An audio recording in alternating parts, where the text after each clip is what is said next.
क्योंकि खुद भ्रष्टाचार में डूबे खुद चोर है। और ये सरकार जीरो टॉलरेंस की नीति की बात करने वाली भजन लाल की फर्जी सरकार को मैं कहना चाहता हूं, यदि आपके अधिकारी जीरो टॉलरेंस नीति पर बात कर रहे हैं और जीरो टॉलरेंस नीति अपना रहे हैं, तो हमारे जो जालोर के बेरोजगार युवा साथियों के साथ जो कुठाराघात हुआ, उन बेरोजगार भाइयों को न्याय प्रदान करने के लिए आप जितने भी दोषी जो इसमें लिप्त है उन पर कार्रवाई करें। और हमारे जो 7-8 लोग जो अस्थायी रूप से जो कर्मचारी जिन्होंने ये फर्जी लेटर और जिन्होंने अधिकारियों ने उक्त एक स्थायी लेटर देकर जो बड़ी भारी पूर्व कारित की है, उनको तत्काल प्रभाव से हटाओ और उनके निलंबन की कार्रवाई करें। समय से भ्रष्टाचार चरम पर है और ऐसा मैं इसलिए कह रहा हूं कि लगातार आप तमाम पत्रकार साथियों के माध्यम से मैं अपनी बात को पहुंचाता रहा हूं। हमारे साथ मेरे साथी सुरेश मेघवाल है जो मनोनीत पार्षद रहे और इन्होंने कई बार ज्ञापन दिया कि आप इन पर कार्रवाई करें, लेकिन माननीय सुरेश मेघवाल जी के एक भी ज्ञापन पर, एक भी पत्र पर इस भ्रष्ट अधिकारियों ने कार्रवाई नहीं की। माननीय एडीएम जी अपने आप को कहते हैं कि मैं प्रशासक हूं, सरकार ने प्रशासक लगाया, लेकिन एडीएम जी के पास जब हम गए, मैं और सुरेश जी और हमारे नेता प्रतिपक्ष बसंत सुतार जी, तो एडीएम ने कहा कि मेरा कोई लेना देना नहीं है नगर परिषद से। तो क्यों एडीएम साहब, जब बिल तो आप पास करते हो तब तो आपका लेना देना होता है, क्यों उसमें यदि आपका कोई व्यक्तिगत हित हो तो आप बताएं, सार्वजनिक करें कि बिल पास करने में हमारा कोई व्यक्तिगत हित है। जब हम लोग भ्रष्टाचार की बातों को लेकर जाते हैं तो उसमें मेरा कोई लेना देना नहीं। आप डीडीआर से बात करें, आप डीएलबी से बात करें, यह आपका वक्तव्य था जो आपने मुझे चैम्बर में, आपने अपने चैम्बर में कहा था। खैर 25/6/2025 को एक आदेश जारी होता है, राजस्थान स्वायत्त शासन विभाग का एक आदेश जारी होता है, जिसके अंदर 5 व्यक्ति, रविंद्र कुमार लखावत, पुयाराम, प्रशांत मीणा, ममता और कुशाल, और इसके बाद एक और सिंगल हस्ताक्षर से लेटर आया। जो लेटर जारी होते हैं और इस लेटर में 6 लोगों को स्थायी कर दिया गया। यह लेटर, जैसा कि उन्होंने कहा कि उक्त लेटर फर्जी लेटर है, बिल्कुल हम भी मानते हैं कि लेटर फर्जी है।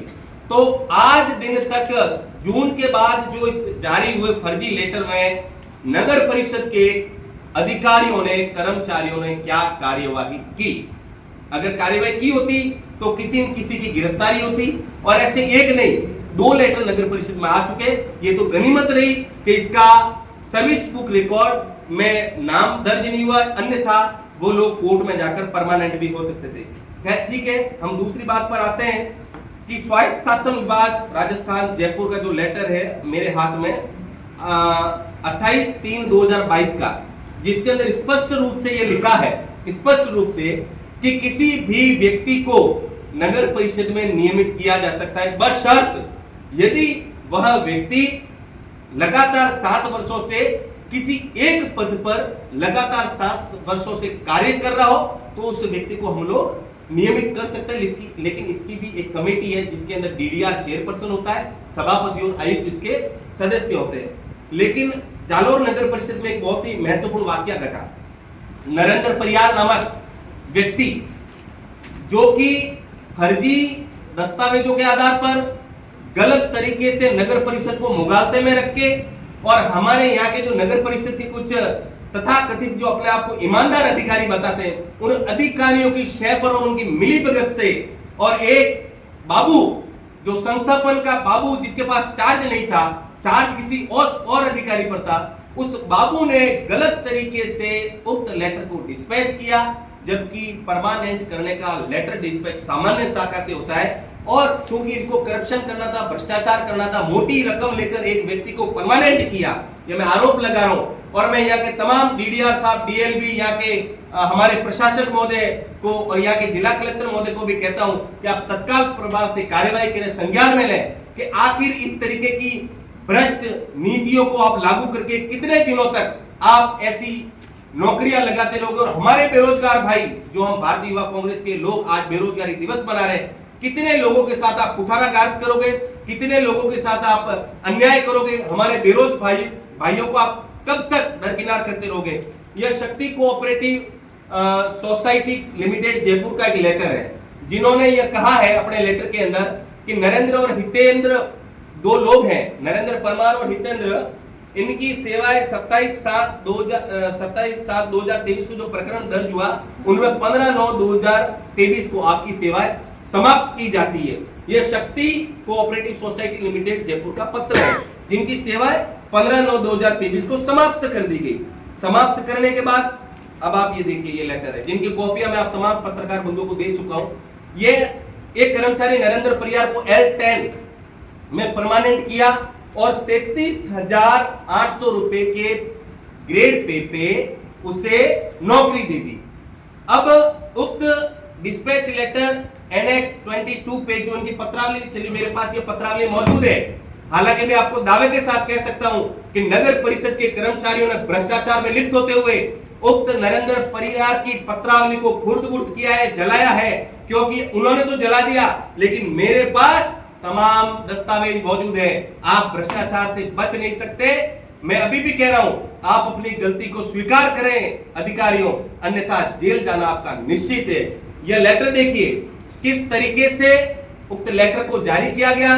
दिनांक 24/11/2025 को यह लेटर जारी होता है, 14/11/2024 को, और यह लेटर जारी होता है। इसमें 17/153 और 2022 में दिनांक 5/12/2022 को निर्णय के क्रम में स्क्रीनिंग कमेटी के द्वारा, जबकि DDR को पूछा कि स्क्रीनिंग कमेटी की बैठक हुई, तो उन्होंने कहा कि 14/11/2024 को किसी प्रकार की कोई स्क्रीनिंग कमेटी की बैठक नहीं हुई। अर्थात DDR साहब की अनुपस्थिति में, उनके बेकाबू में, उनको मुगाते में रखकर उक्त फर्जी नियुक्ति को जारी किया गया है। और उक्त डिस्पैच लेटर यहां देखिए, आप लिखेंगे संस्थापन शाखा से जो लेटर जारी किया, जबकि संस्थापन शाखा से नियमितकरण करने वाले व्यक्ति का डिस्पैच लेटर जारी नहीं होता, जो क्रमांक 2024-11-36 पर दर्ज किया गया है। और मैं आपको कहता हूं डिस्पैच लेटर भी इन्होंने खुर्द-बुर्द कर दिया है, एक ही हस्ताक्षर में, एक ही राइटिंग में इन्होंने कर दिया। लेकिन डिस्पैच लेटर की कॉपी और रजिस्टर की तमाम वीडियो मेरे पास मौजूद है। अब मैं एक और बता सकता हूं कि नियमित तभी किया जा सकता है जब कोई व्यक्ति किसी पोस्ट पर लगातार 7 वर्षों तक कार्य कर रहा हो। जब ये व्यक्ति NULM में कार्य कर रहा था, तो हाउ इट इज पॉसिबल कि उस व्यक्ति को कंप्यूटर ऑपरेटर के पद पर लगाया गया, जबकि वह व्यक्ति कंप्यूटर ऑपरेटर के पद पर ही नहीं था। कंप्यूटर ऑपरेटर का पद यदि रिक्त होता और उस पद पर 7 वर्षों से लगातार यदि कार्य करता होता, तो उस व्यक्ति को नियमित करने का अधिकार है नगर निकाय के पास। लेकिन जब ये व्यक्ति NULM ने इसकी सेवाएं समाप्त कर दी और NULM से आए हुए व्यक्ति को आपने कंप्यूटर ऑपरेटर के पद पर नियमित कर दिया, जो विधि सम्मत नहीं है, 100% गलत तरीके से किया, अधिकारियों की मिलीभगत से किया। ये कहते हैं कि मेरे हस्ताक्षर गलत है, आप जूम करके देखिए, ये हस्ताक्षर माथुर साहब के हैं, और इसकी आप SFL जो भी ये होते हैं हस्ताक्षर, आप इसकी जांच करा ले, दूध का दूध और पानी का पानी हो जाएगा। खैर, इससे मैं और आगे बढ़ता हूं। NULM 24, इसको नियुक्ति मिलती है 14/11/2024, तारीखों पर गौर करना माननीय पत्रकार बंधु, 14/11/2024 को इसकी नियुक्ति होती है, और 18/11/2024 को NULM के तमाम राजस्थान में निवासरत जो जितने भी कर्मचारी, उनकी सेवा समाप्त कर दी जाती है। ये 18/11/2024 को समाप्त की जाती है। तो ये तो तथ्य थे मैंने आपके सामने जो रखे। खैर, इससे भी मैं आगे बढ़ता हूं।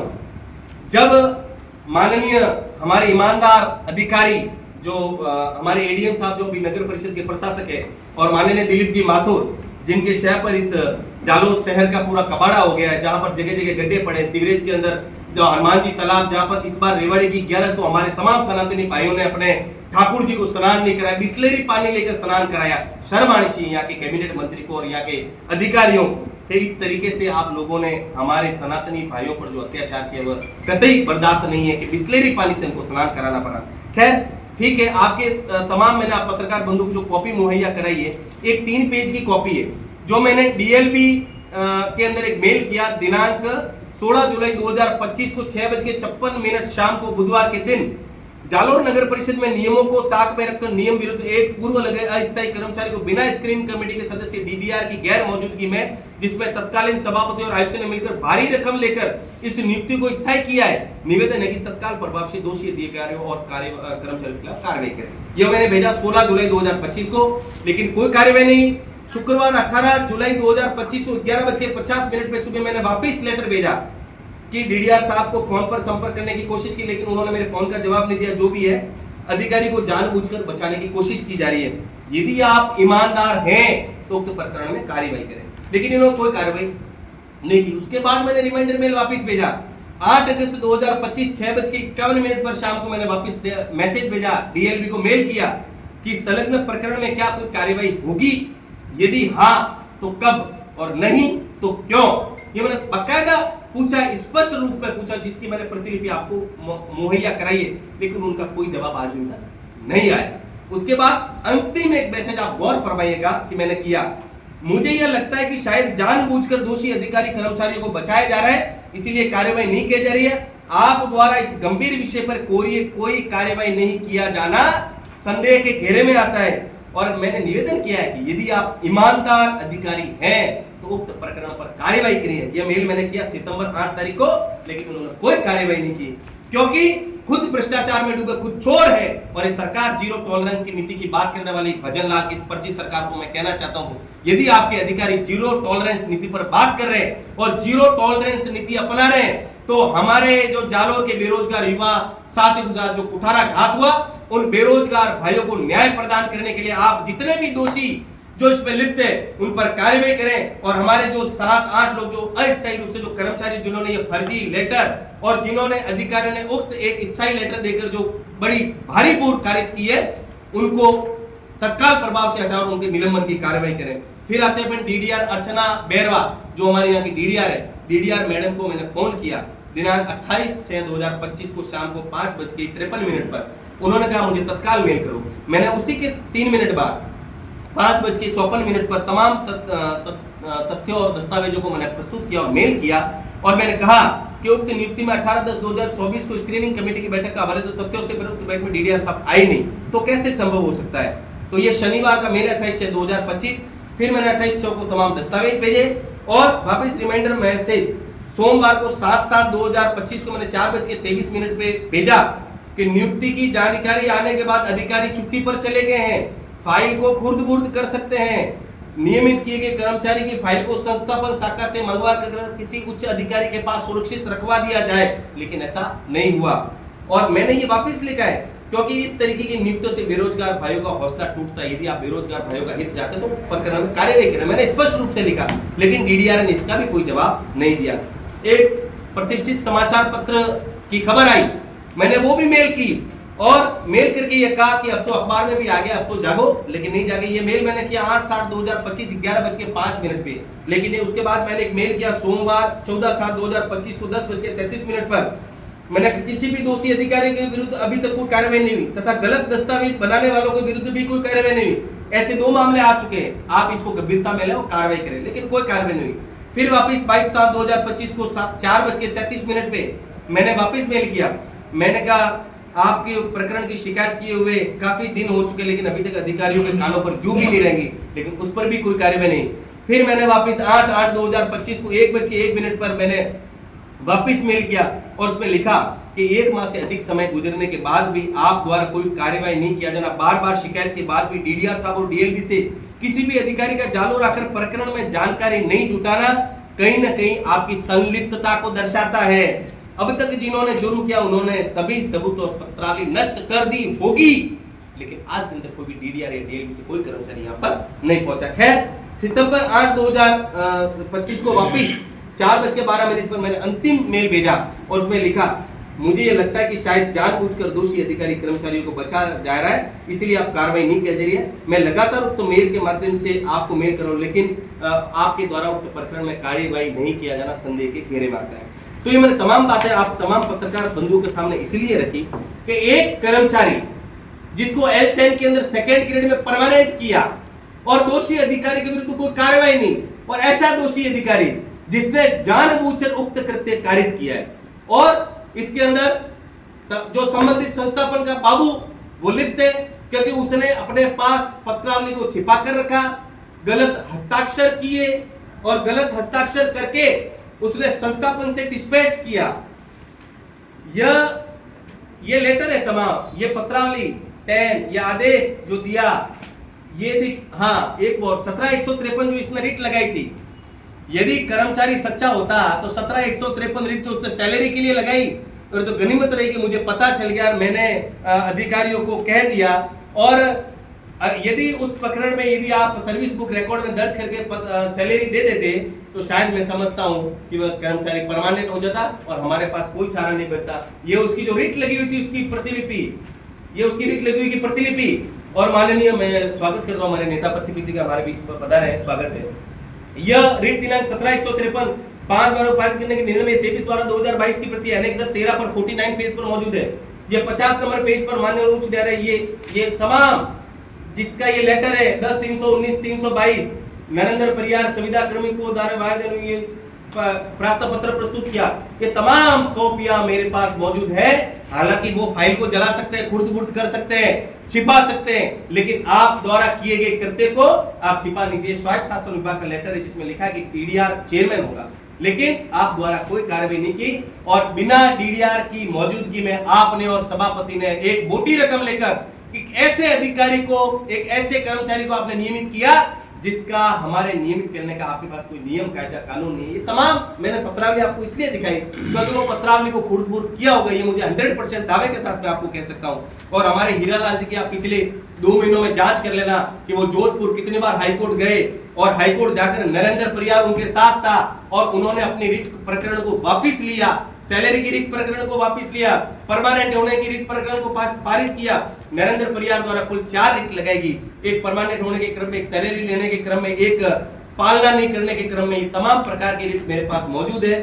तो मैं तो आप पत्रकार बंधु के माध्यम से यही अनुरोध करता हूं कि यदि आप चाहते हैं कि इस इतने बड़े फ्रॉड में, इतने बड़े क्राइम में, इतने बड़े गंभीर विषय में यदि डीएलबी के सचिव द्वारा, डीडीआर आकांक्षा बैरवा द्वारा, यहाँ के प्रशासक महोदय एडीएम राजेश मेवाड़ा द्वारा और यहाँ के आयुक्त दिलीप माथुर द्वारा कोई कार्यवाही नहीं किया जाना संदेह के घेरे में आता है, तो आप तो बेरोजगार भाइयों के हित में ऐसी मजबूत आवाज को उठाएं। और मैं अनुरोध भी करता हूं कि आप ऐसी आवाज उठाएं कि इनको निलंबित होना पड़े और यहाँ के मंत्री, आप यदि मेरी पत्रकार वार्ता को मुझे पता है सुनेंगे आप और मजबूरन सुनेंगे, क्योंकि आपके कई तथाकथित जो लोग हैं, आपके जो सेवादार हैं, वो हमारे और बसंत के बातों को आप तक पहुंचाते रहते। तो मैं आपको भी ये कहता हूं कि उक्त गंभीर प्रकरण में आप इस पर जानकारी रखें और इस गंभीर प्रकरण को लें और तत्काल प्रभाव से कार्रवाई करें।